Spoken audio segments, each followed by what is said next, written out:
how did your studying and then your early career choices end up and lead to where you are today?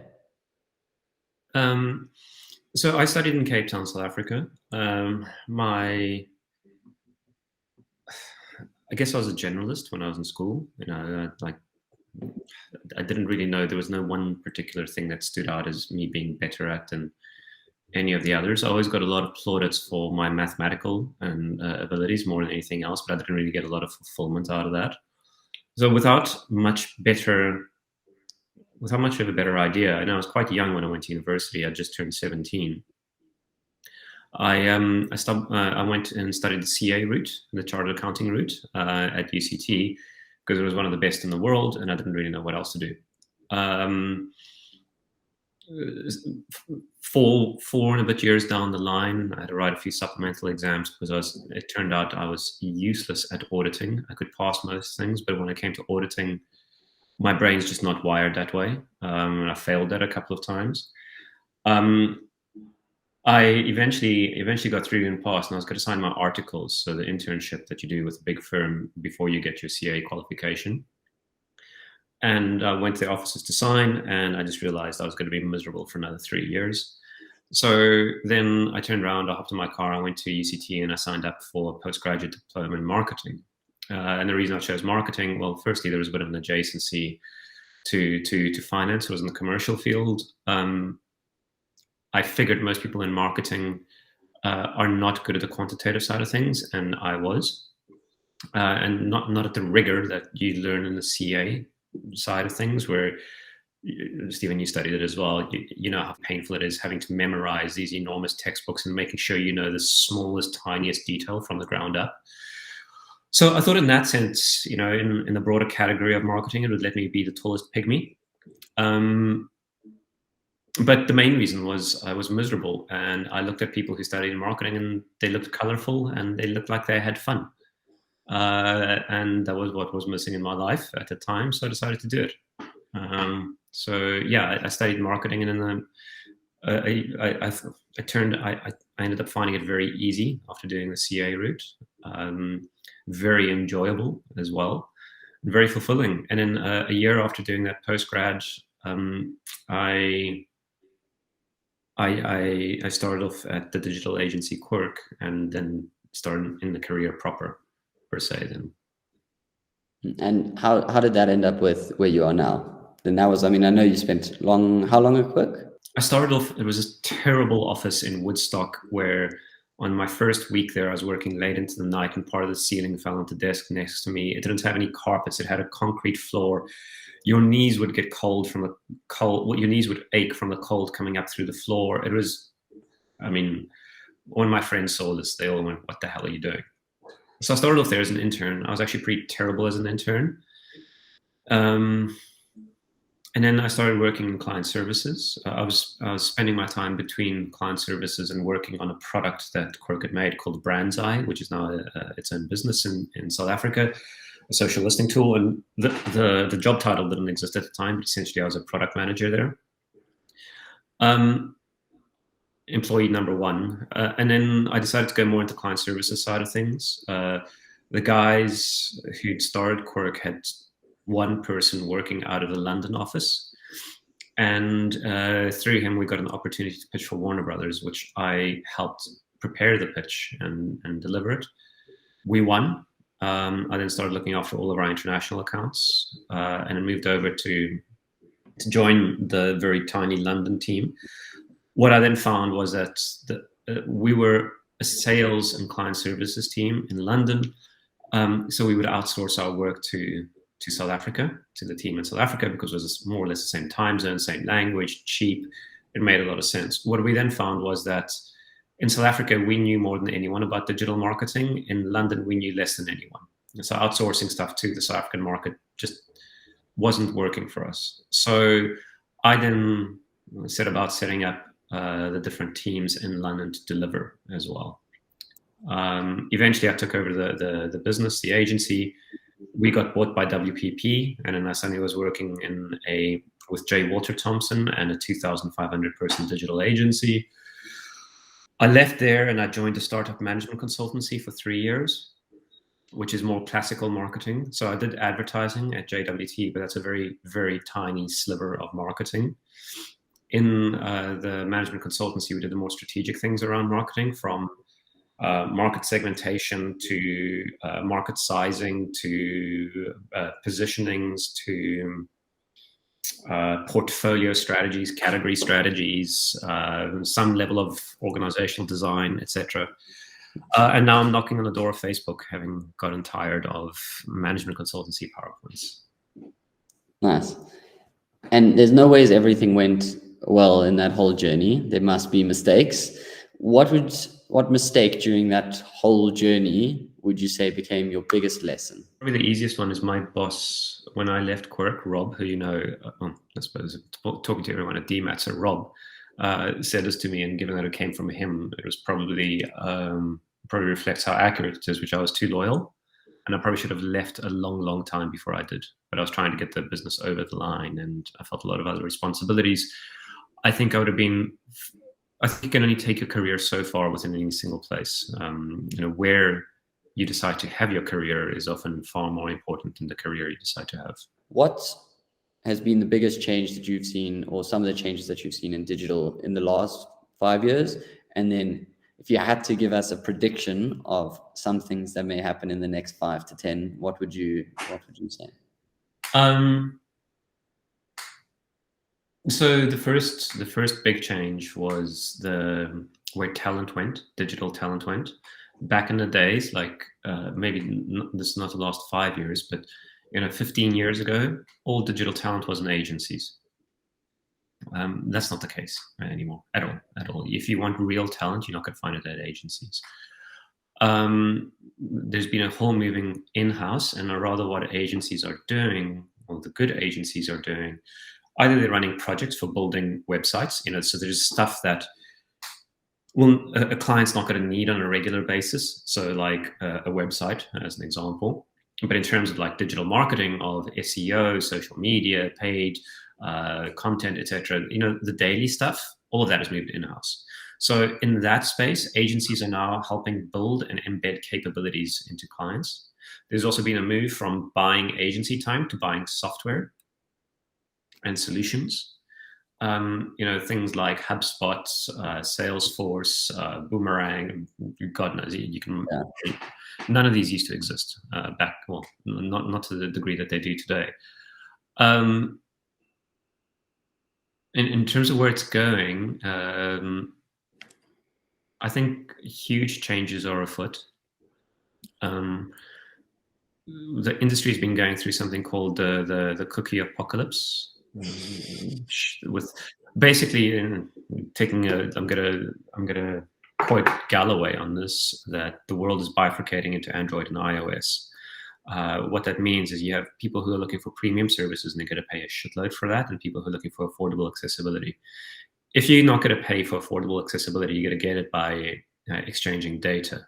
If you're going to get premium access, you're going to get privacy. The world is starting to drive more and more to privacy and privacy and privacy, which means that a lot of the capabilities are being built around firms of reaching people through cookie targeting, through databases, et cetera, et cetera. They're not going to be able to do that anymore. So what is that going to mean? Well, they're going to find new routes to market. So what are those routes to market going to look like? Is that going to be through brand partnerships? Is that going to be through relationships with rights managers? And by that, I mean, if you want to target tennis fans, but you can't identify them on Facebook anymore, maybe the best way to target tennis fans is through a partnership with Wimbledon and through Wimbledon's own content channels. The dynamics are going to move from being purely technical, low-level technical, to being organizational. And I'm going to touch on the first part because I want to, on the in-house, the moving in-house. Why do you think it shifted away from, so I'll ask, why do you think talent has moved to in-house? Like you're saying top talent has moved to in-house teams. And why do you think companies have started to develop the much more in-house capabilities? Well, the really simple answer is, if it is something you do on a regular basis, the business model of outsourcing doesn't work, right? Outsourcing makes sense when stuff is not daily. If you the investment in the capability just won't deliver returns. That is by far the easiest thing. The second thing is then agencies are not designed to deliver good work. They're designed to deliver craft, not designed necessarily to deliver impact.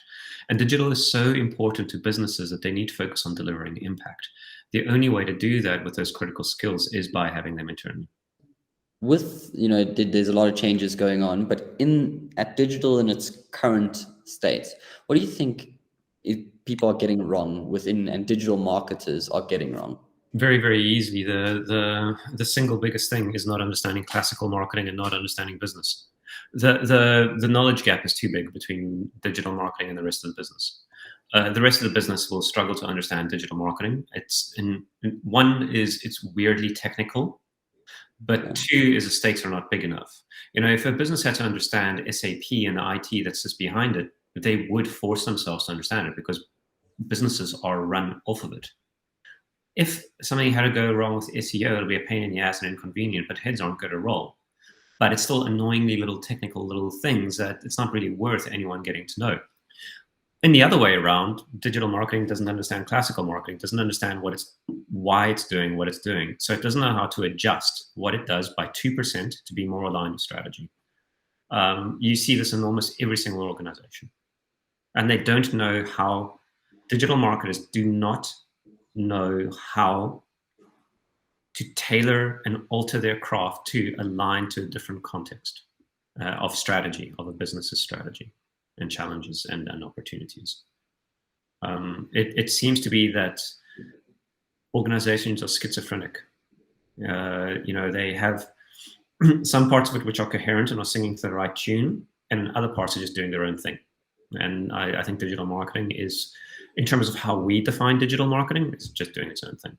I do think, we have spoken about that gap between classical, and someone said it actually quite nicely to me. They said, well, digital is, a lot of it is delivery and making sure that you're delivering it to the audience at the right time. But all the classical marketing gets done before that, and skipping all of that, just in going straight to digital, kind of you miss actually making sure it's always going to the right people, that you've segmented it, that you're going to the right marketing, your messaging is completely correct, and there's a broader strategy that kind of fits in with it.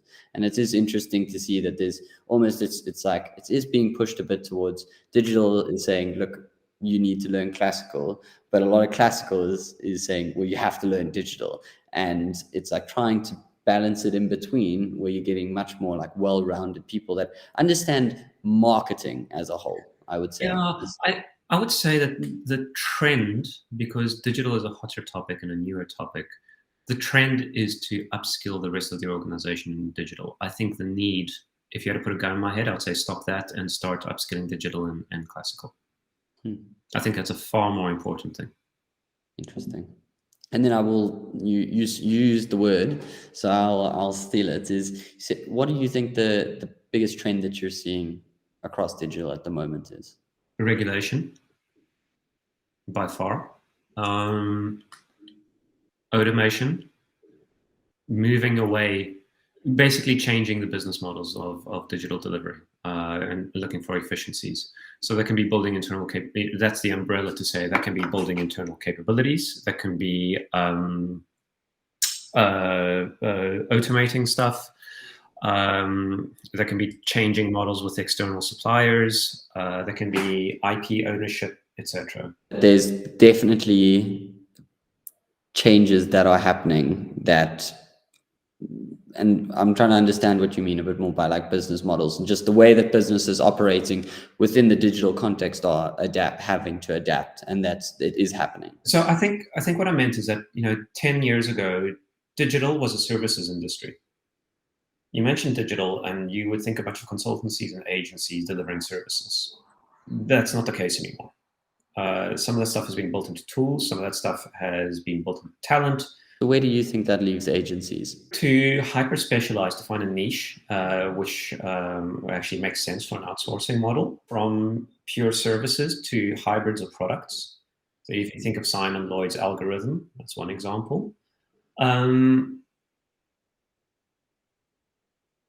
Some of them are playing with in-housing. So a few agencies work as temporary in-house solutions and then build that capability around themselves and then step out. Or to focus on areas that will never be insourced. So product is a case in point, but then it would never be product for a product business, right? Because a product business would, like Spotify, never fucking use an agency. But Unilever might.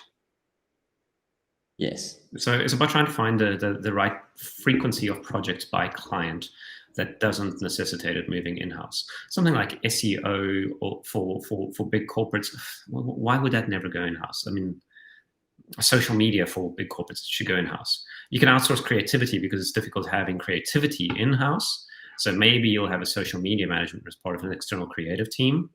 But for the most part, the model of building products as agencies that, and I'm going to speak specifically to more digital agencies, I think is a great route to go. I mean, you are experts in the space of digital. You, by building products, it expands your businesses and builds you new revenue streams, and also they hopefully digital businesses. So you don't actually, it's not always based on time. And then it means you can actually start working on, not building businesses rather than just, And I think it's also a shift to a bit more consultancy on the side where you're experts at it. It's not about doing as much, it's about shifting to consultancy. And I think, you've seen the Accentures and them come into that space a lot more. And I think that there's a huge play for companies where a lot of really good talent sits, to hold on to that talent by helping them develop products rather than just, provide a service. And one thing that you spoke about them sitting in-house. What I think is I was listening to a talk, and it spoke exactly about a problem between agencies and management consultancies like Accenture. And it said, well, one of the things that Accenture does really well is they plug their team and they go live at the company for a while. And all it does is it builds the relationship that it's not you're just a service provider. You basically are part of that company for a time. And then it's the chances are you get more business because you build the relationships in the company. It's not just task-based, because the relationships are built a lot of the time by the little things that you do, the little coffee chat that you have on the way. And all of those little things obviously deliver great work. But it was interesting, they said, look, that's where management consultants get it right. They are with a client. People are going to join agencies specifically because they do not want to sit in big corporates. Yes. So agencies can't do that. Yeah. So you're right. Look, the other thing I'd say that outsourcing businesses can do as well is, which they don't, but they should, in my opinion, in many cases, is be at the front of the trend line. Stuff that isn't scalable enough yet to move in-house as it comes out. And that could be anything from being a TikTok social media manager to having building a TikTok influencer engagement platform, to other things like, some of the more avant-garde stuff like an Xbox advertising solution. With Xbox specific creators to advertise in games. That's never going to move in-house. Yes, exactly. For the types of companies you and I are speaking about, at least. But I guess that's the point of niche. Find something a bit special as well, different. Yeah, and you can define niche by a whole bunch of different ways. Exactly. How new it is, how small the target market is, and use cases are, the frequency. There's a lot of ways of defining niche. Exactly. And it leads to, what do you think the biggest challenge that the whole digital marketing industry as a whole, so not just agencies, not just what do you think that biggest challenge is? So and this is probably not the most popular opinion. I think there's too many people in digital marketing and not enough good people. I think it's become the blue collar workforce of the professional services industry. And I think it works out very badly for businesses, and I think it works out very badly for individuals.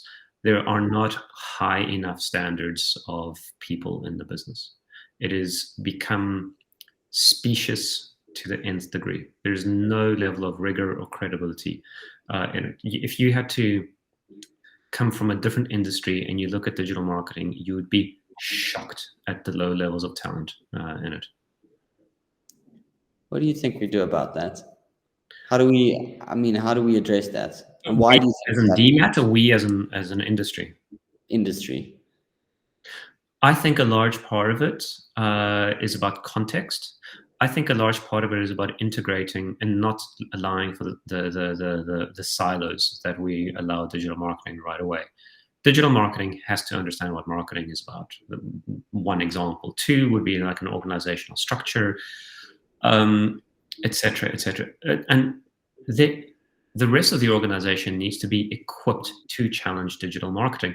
There are also the reasons people go. I mean, look, there's where'd you tackle this problem? Do you tackle it at a university level, at a school level, at a hiring recruiter level, at an educator level, at a employment level, at an individual level? You got to tackle it at all of those. But the reasons people go into digital marketing tend to be because it's accessible and it's an easy way to get into a profession, right? And very often it's either you in Silicon Valley, or else it's because you can just get an easy ride of it. But it is, that's not, it's not the type of, it is something that is meant to be about impact, ultimately. It's not like you're going to be in IT where you just got to make sure the service that, that's a big responsibility, right? But you don't have to drive stuff forward. Digital marketing, because it's based around growth to a large degree, has to push stuff forward. But the entire culture of the industry is not built around that. It's built around comfort and accessibility. And that's a very interesting way of looking at it. But I want to touch on one point that you had here, and I know we had 5 more minutes, is you said make sure that the organizations are equipped to challenge digital marketing. What do you mean? I had a call with Section 4 yesterday, exactly like this. They were interviewing me like this, and I said the same thing to them, which is, when we would work with SAB and we worked with their marketing capabilities team, there's a similar challenge between commercial leads in an organization and marketers, because the rest of the business doesn't really understand marketing. They think they're the people do coloring in for agencies, for advertising, etc. So one of the things SAB did is they gave the guys a pocketbook to put in their jacket front pocket, where they went, these are the 6 questions you've got to ask your regional marketing lead. Show me what your brand portfolio is. Tell me what is the role of each single brand against that portfolio. Tell me why. Show me your brief. Show me how you measure whether something activates against the brief accordingly or not. Basically, gave them a list of 10 questions. Why don't we do the same with digital marketing, where we go, if we had to change our strategy from this to this, what would you do different? And I guarantee you 99% of digital marketers would talk a lot of blag, but they wouldn't do anything different. I'll leave it to one last question. Get one piece of practical advice to give someone entering their career, what would you give them? I was going to say, don't go into digital. Know why you're doing what you're doing. And it's probably the single hardest thing to do, but it's also probably the single most important one, because very often what people need is very, very different to why they engage with something. So digital comes with a whole bunch of accoutrement, right? You get to work in funky offices. You don't have to wear formal clothes. You get to show off some cool stuff. You can work remotely from the beach. All that stuff's freaking wonderful when you're 22. You start getting into your late 20s, suddenly not that important. So understand why you're getting into what you're getting into, and get context. Get uncomfortable. I've seen so many digital marketing practitioners from Eastern Europe and South Africa in particular. There are big fish in little ponds, and they're very, very uncomfortable in getting into more mature discussions. Very bizarrely, Latin America has the opposite. talent from what I've seen anecdotally, but through some secondary or tertiary research as well, digital talent in South America is sensational for whatever reason. I can't say the same for digital talent in Eastern Europe and South Africa.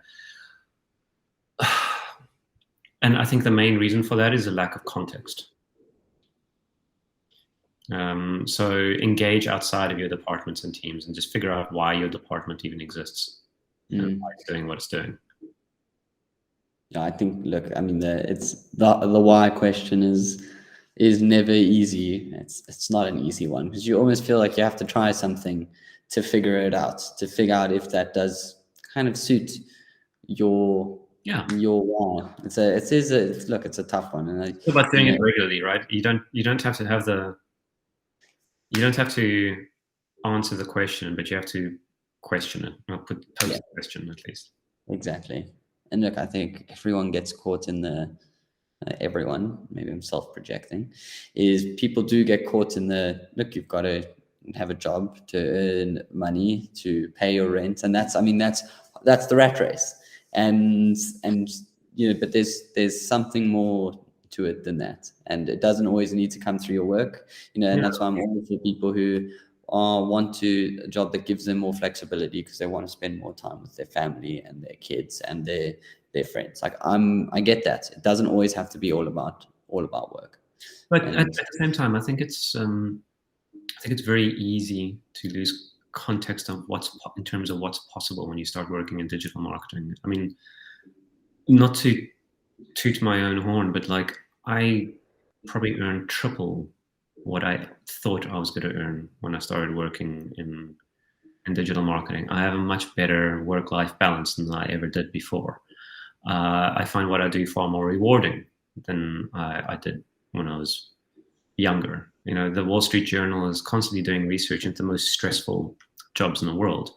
And being an account executive is more stressful than being a doctor very often. The only reason I've improved that life quality and moved away from that is been by a willingness to be uncomfortable in the short term. Moving from performance marketing to brand planning, moving from brand planning to integrated communications planning, moving from integrated communications planning to running a business, moving from running a business into understanding classical strategy, moving from classical strategy to working in product.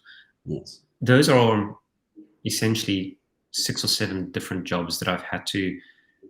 One of the problems with digital marketing is you become the king of your little sandbox, and more than anyone else. Giving that up is very difficult. Yeah. But it's very rewarding as well.